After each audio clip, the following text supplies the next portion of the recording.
Rich men love to complain about the possibility of ordinary Americans receiving financial aid, financial relief during this COVID pandemic. Now remember, the unemployment rate is still embarrassingly high, 6.7%. You still have tens of millions of Americans who are unemployed. You have far more Americans who are underemployed, meaning they can't find full-time work in order to provide for themselves. And the coronavirus, of course, has quite a bit to do with this. So as Congress continues debating over whether to do stricter means testing to lower the threshold and decrease the number of Americans who qualify for economic relief, you have billionaires like Sam Zell crying about you getting relief on CNBC, which means this is a perfect opportunity to dunk on rich men crying. I care.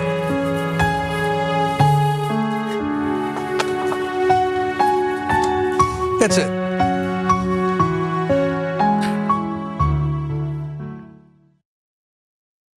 Now, Samuel Zell is a billionaire. In fact, in October of 2020, Forbes reported that he is worth a whopping $4.7 billion. But he has some thoughts, guys. He has some thoughts about means testing and how important it is to limit the number of Americans who qualify for direct checks. Here's his argument on CNBC just recently.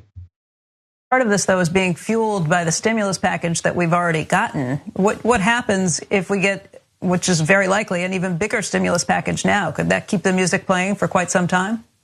Well, I'm hopeful that the next stimulus package is really directed to the people who need help. I'm not sure that a $2,000 check to a college student is necessarily productive, whereas there are people who are not getting enough to eat, and so therefore the idea that we're issuing a stimulus package to everybody, households of $300,000 or $200,000 a year of income. I think what you're doing is you're just creating a bunch of surplus capital that's floating around, and everybody's trying to figure out what to do with it. And isn't this a fun way to gamble? And since it's the government's money, you didn't have it before, you didn't need it. Why not roll the dice and see what happens? That interview was a target-rich environment. I don't even know where to start. Maybe with the last statement that he made there about surplus capital. Is he referring to the kind of surplus capital that millionaires and billionaires have been hoarding? Is that, no, he's not talking about that. He's talking about small investors. That's what he's bitter about. He's like, you have these small investors who are taking the economic aid. And by the way, when he says that that's the government's money, what do you think the government is, you moron? No, that's our money. That's our money. We pay taxes, unlike the millionaires and billionaires in this country. Yeah. Okay, it's not your money. In fact, he's gotten away, much like other billionaires, with avoiding taxes, with massive corporate tax loopholes that he gets to take advantage of. You got that martini tax back, get it, right? He doesn't have to worry about having to pay back the $500 billion that was allocated in the CARES Act to bail out already failing companies that were suffering based on their own incompetence even before the pandemic. And that doesn't even include the trillions of dollars that the Federal Reserve doled out to bail out these companies during the pandemic as well. But anyway, why doesn't he talk to me a little more about surplus capital in the hands of the wrong people? What a chump. Anyway, Francesca, I'm sure you have something to say too. No, yeah, I mean, one of those companies that got a bailout was also Marjorie Taylor Greene's dad's company, which she owes all her personal wealth to, because yes, she is personally wealthy, even though she doesn't she's trying to be down home, but she is also rich. Not quite billionaire rich, which is, it's so funny that have you spoken to a college student lately that you think doesn't deserve like a stimulus check, like, yeah, oh, you know those all the wealthy college students just rolling in the dough. You know how much they make when they're going to school to try to make something with their lives? Like who are you? That's how out of touch you are. College students are also people who eat ramen if they can afford even that, right? Like college students are also suffering as well. Yes, so but like we have $1.8 trillion in student loan debt, everyone. Like students are suffering right now, okay? And again, like his whole thing is, first of all, he just doesn't believe in government aid, when really the whole point of the government is to show leadership and protect its citizens in a moment of crisis like the one we're experiencing right now with this uncontrollable in the United States pandemic, right? Yes.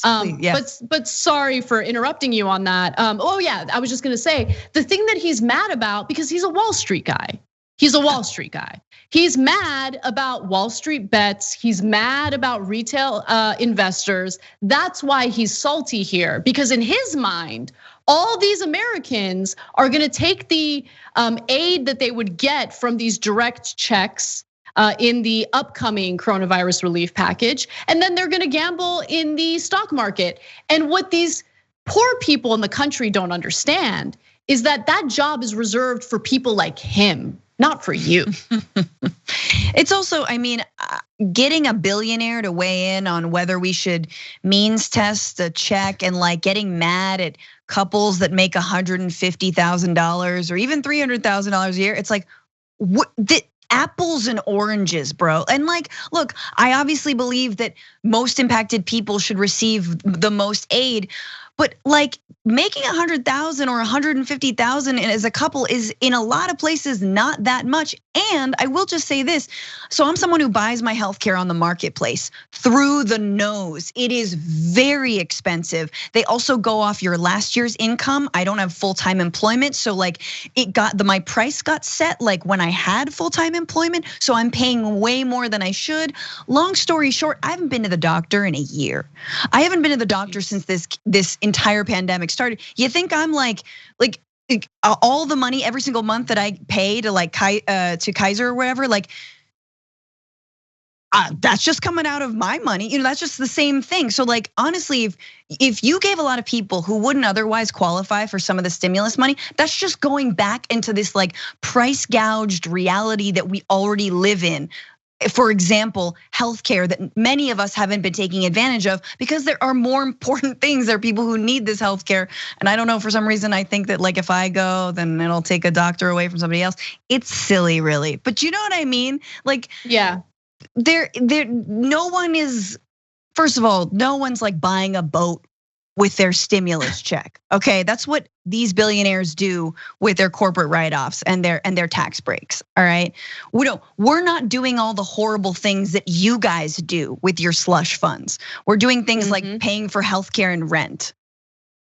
You know, one of the things, and like they have the backing of all sorts of regulatory goodies and legislative goodies. So one recent example is Donald Trump's so-called opportunity zones, which are nothing more than tax shelters for real estate developers and wealthy people. And like the way that they sold it to the American people was, you know, there are communities that are really struggling right now. And so we want to build in these communities. We want to create business opportunities, employment opportunities.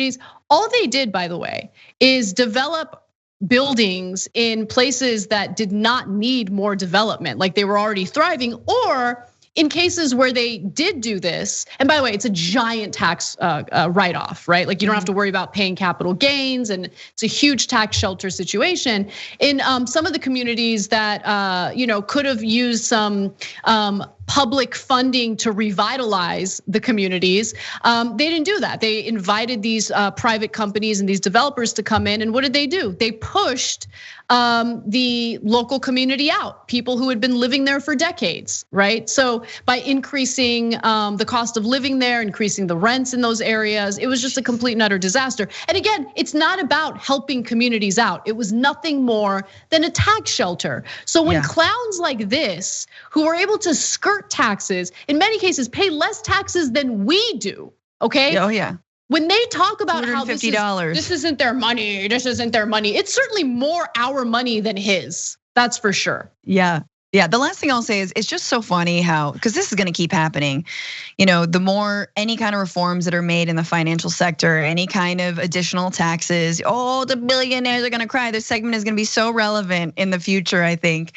And it just like, it makes you realize how terrible rich people would be at being poor.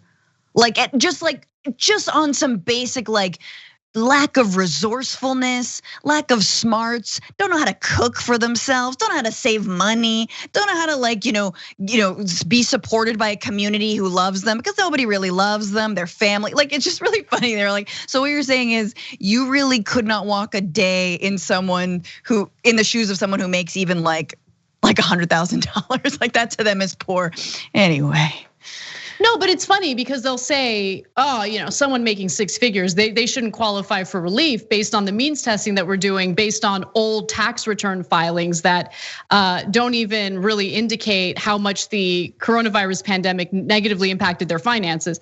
But then at the same time, they're like, if you made 100 grand or if you made six figures, you should not qualify. You should be means tested and you should not qualify for the economic relief. It's just so fascinating because depending on what the context is, they'll treat that money as if it's like, whoa, where's that gravy train coming from? And then in other cases, can you imagine them trying to live off? Look, to us, six figures is a lot of money, but I don't think the means testing makes sense. I've made that point multiple times. If a family is bringing in too much income and they shouldn't qualify for that government aid, tax them later, get checks into people's hands now, do it now. Thanks for watching the Young Turks, really appreciate it. Another way to show support is through YouTube memberships. You'll get to interact with us more. There's live chat emojis, badges. You've got emojis of me, Anna, John, JR. So those are super fun. But you also get playback of our exclusive member-only shows and specials right after they air. So all of that, all you gotta do is click that join button right underneath the video. Thank you.